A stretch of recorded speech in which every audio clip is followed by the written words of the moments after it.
Trump's latest outburst over Iran and another failed ceasefire attempt comes at a moment when a fast escalating war is reshaping Middle East security, global markets, and great power politics. In this video, we break down what is actually happening, why Washington and Tehran keep talking past each other, and what the repeated rejection of a ceasefire could mean for the region and the world. Let's start with the key development. In early March 2026, as the US and Israel-led war in Iran moved into its second week, President Donald Trump publicly ruled out any negotiated settlement short of what he called Iran's unconditional surrender. He coupled that demand with sweeping rhetoric about eliminating much of Iran's current leadership and then helping to rebuild the country afterward, framing the campaign as both a military effort and a promised future reconstruction project.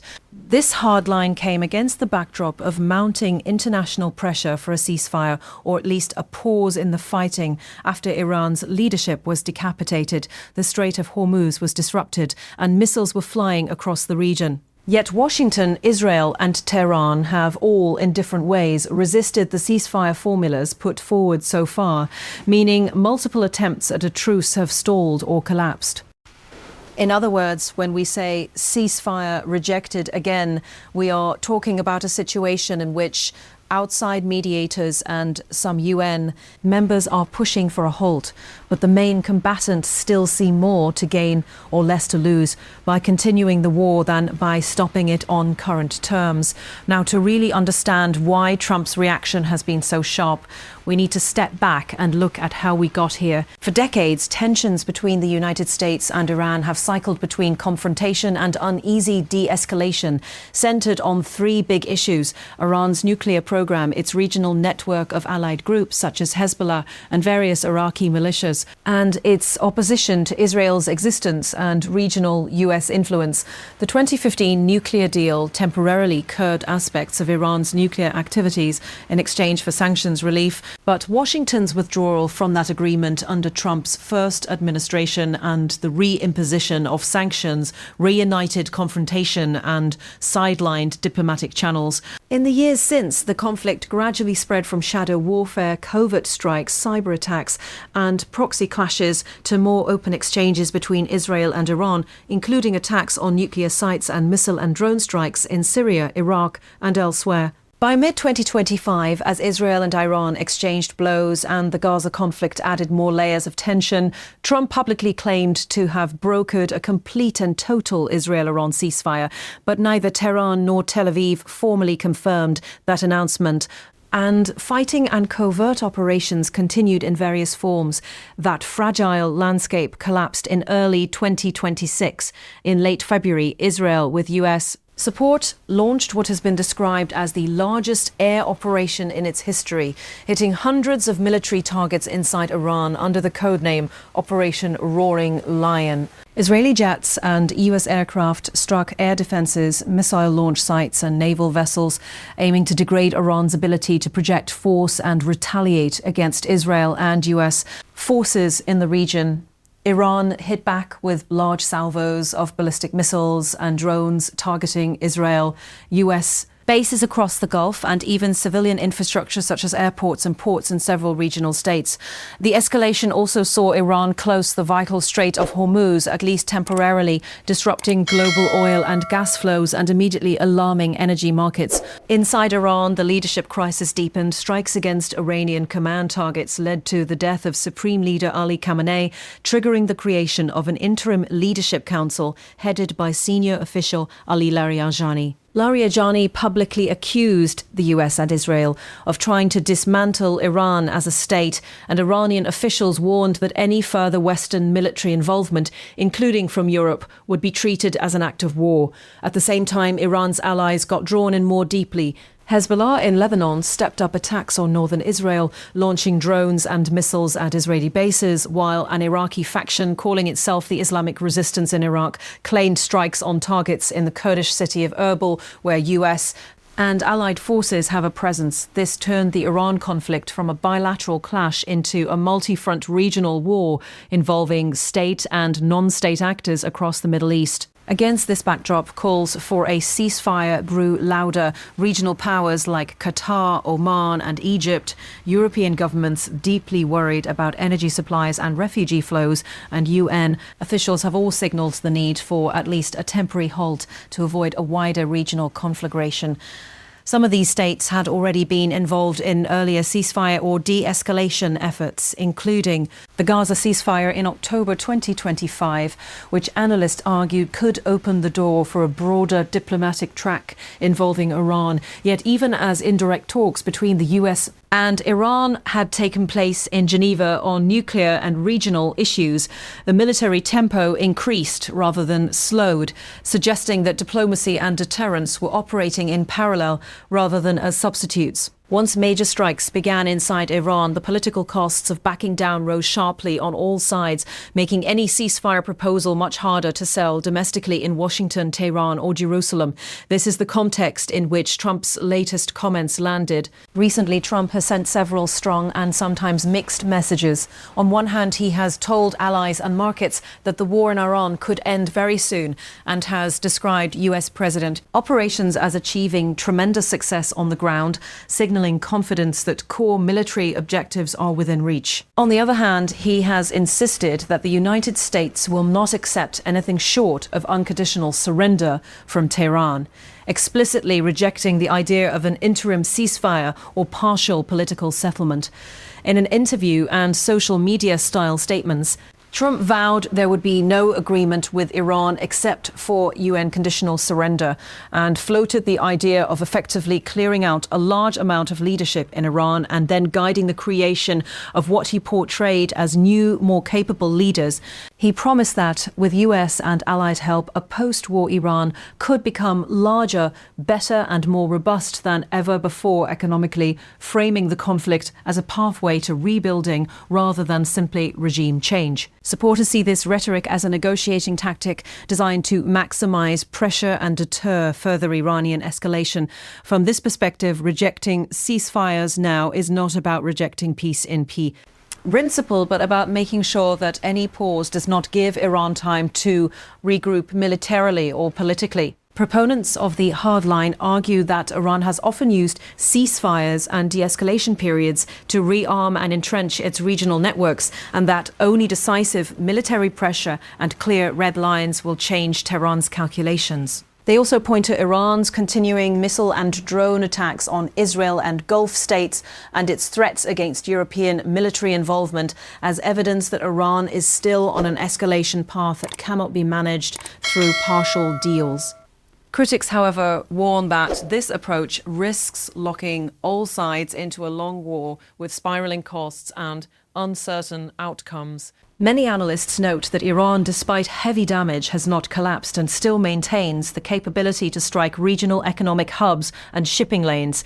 They argue that demanding unconditional surrender from a large, populous country with a strong sense of national pride is unlikely to be realistic, and that it can reinforce hardliners in Tehran who oppose any compromise and portray the conflict as an existential defense of Iranian sovereignty. Some experts also worry that promising to restore Iran under new leadership may feed perceptions, both inside Iran and across the global south, that the war is at least partly about externally engineered political change, not just security concerns. That, they say, could undermine international support for the US position over time, especially among countries already sceptical after years of sanctions and previous interventions in the region.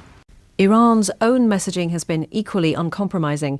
Officials on the Interim Leadership Council have framed the conflict as a joint US-Israeli attempt to break up the country and have warned domestic groups against secessionist moves, suggesting real concern about fragmentation under wartime pressure. Iranian commanders have threatened to hit all economic hubs in the Middle East and have made clear that they consider even defensive European actions on behalf of allies to be acts of war. At the same time, there have been reports that some Iranian figures were interested in talks or deconfliction channels, including earlier periods when Trump claimed that Iran wanted negotiations, but that it was too late because US-led strikes had already intensified. From Iran's perspective, many ceasefire proposals appear to come with conditions it sees as unacceptable, such as far-reaching constraints on its missile program and regional relationships, areas it views as core to its security strategy. Israel's position adds yet another layer. After absorbing Iranian missile attacks and facing increased fire from Hezbollah in Lebanon, Israeli leaders have warned that their strikes could deepen and even include broader ground operations against Iran-aligned groups. They see Iran's nuclear and missile programs, plus its support for armed groups on Israel's borders, as existential threats that justify sustained offensive action rather than limited retaliation. For Israel, a ceasefire that freezes the situation without significantly degrading Iran's capabilities may look like a short-term safety net, but a long-term strategic defeat. That helps explain why some ceasefire concepts, especially those that would quickly lift certain military pressures on Iran, face resistance in Israeli political and security circles. So where does this leave international efforts to stop the fighting? So far, attempts at ceasefires or pauses have been hindered by three main gaps. First, there is a gap in war aims. Washington and Israel talk about dismantling much of Iran's military and leadership capacity, while Tehran talks about surviving, maintaining territoria, integrity and preserving its regional role. Second, there is a sequencing gap. Outside mediators often push for an immediate ceasefire followed by talks, but the main combatant want political or security guarantees up front before easing military pressure. Third, there is a trust gap. Years of broken agreements, covert actions and sanctions have left all sides deeply skeptical that any deal will be honoured once the immediate crisis passes, for example. Earlier claims of ceasefires or de-escalation arrangements, including Trump's 2025 announcement of a supposed Iran-Israel truce that neither party confirmed, have made it harder for publics and elites to believe new announcements without concrete, verifiable steps on the ground. This is why Trump's sharp rejection of new ceasefire ideas matters beyond the domestic political theatre. It signals to Iran and the wider world that Washington is not yet ready to trade battlefield momentum for diplomatic uncertainty. It also tells allies and competitors that, at least for now, the US strategy is to keep pushing militarily to force a more favourable negotiating position rather than to lock in an imperfect status quo through a rushed truce. The global consequences of this approach are already visible. Energy markets are among the most immediate channels of impact, with Iran having closed or severely the Strait of Hormuz, through which a significant share of the world's oil and gas exports usually pass. Prices and volatility have risen, and traders are watching every statement from Washington, Tehran and regional capitals for clues about how long the disruption will last. Trump's suggestion that the war could end very soon has offered some reassurance, but without a concrete ceasefire or clear timeline, uncertainty remains high. Beyond energy, global shipping and insurance costs have gone up, particularly for routes passing near the Gulf and the Arabian Sea, as companies factor in the risk of missile or drone attacks on ports and vessels. This feeds into broader inflationary pressures worldwide, especially in energy importing regions like Europe and parts of Asia, at a time when many economies are still dealing with post-pandemic and post-Gaza conflict disruptions. Security alliances are also being tested. NATO members and other US partners are balancing support for Washington and concern about being drawn into a wider conflict if Iranian threats against European or regional bases materialize. Some European policymakers are pushing harder for diplomacy, in part to shield their economies and in part to avoid another long, open-ended military engagement after years of involvement in the Middle East and war in Ukraine. For Russia and China, the conflict presents both risks and opportunities. They have criticized US and Israeli strikes and called for restraint, while also exploring ways to position themselves as alternative partners for Gulf states seeking to diversify security relationships. At the same time, they must weigh the benefits of US AG, distraction and higher Western energy costs against the risk that an out-of-control war could destabilize the entire global economy, including their own exports and investment plans. In the broader global south, Trump's rejection of ceasefires and his talk of reshaping Iran's leadership feed into long-standing debates about sovereignty, intervention and double standards. In international politics, some governments see the US stance as consistent with its security commitments to Israel and its Gulf partners. Others view it warily recalling. past interventions in Iraq and Libya, and worrying that they could set precedents for future conflicts. Humanitarian concerns are another major dimension, with strikes hitting not only military targets but also infrastructure and economic hubs. Civilians in Iran and neighbouring countries face disruptions to electricity, water, health services and basic supplies.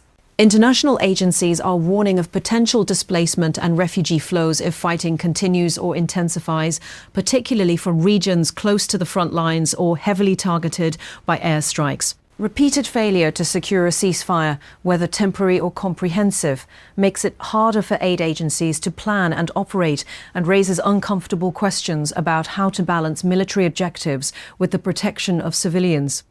This is why many humanitarian and human rights organizations are pressing all sides, including the United States and Iran, to accept at least time-bound pauses to allow relief operations, prisoner exchanges, and evacuation of the wounded. For ordinary people outside the region, the conflict may feel distant, but its ripple effects touch daily life through fuel prices, food costs, and the broader climate of geopolitical tension. If the war drags on, it could crowd out international attention and resources from other crises, from climate change to development funding, and deepen divisions in global forums like the UN and G20 over questions of war, peace, and the use of force. So, what should we watch next? First, pay attention to any shift in rhetoric from Trump, key US officials, Iranian leaders or Israeli decision makers that might indicate a willingness to move from maximalist demands toward phased arrangements, even small changes in public language, such as talk of temporary pauses, humanitarian windows or sequenced steps, can signal behind the scenes discussions about possible off-ramps. Second, watch the battlefield. If Iran's capacity to launch new large-scale attacks significantly declines, or if the costs of continued fighting mount through casualties, economic disruption or domestic political pressure, leaders may find it harder to justify rejecting ceasefire initiatives. Conversely, if Iran or its allies manage to inflict more serious damage on US or Israeli targets, that could either harden positions further or create incentives to avoid an even riskier escalation. Third, look to the mediators, regional powers that maintain channels with both Washington and Tehran, along with UN. And European diplomatic efforts could craft more nuanced proposals that address at least some of each side's core concerns, from security guarantees to economic relief. But any such plan will have to navigate domestic politics in all capitals, including in the US, where Trump's assertive stance on Iran has become part of his broader image of strength and resolve. In the meantime, Trump's forceful rejection of another ceasefire attempt and his insistence on unconditional surrender underscore just how far apart the main actors remain. The war in Iran is not only a regional showdown, it is a test of how the international system handles high-stakes conflicts involving major powers, contested regimes, and critical global choke points like the Strait of Hormuz. We will continue to track the diplomacy, the military developments and the economic fallout as this crisis evolves, and to bring you clear, fact-based analysis without spin. You've been watching Global Briefing. Stay informed, stay critical, and we'll see you in the next report.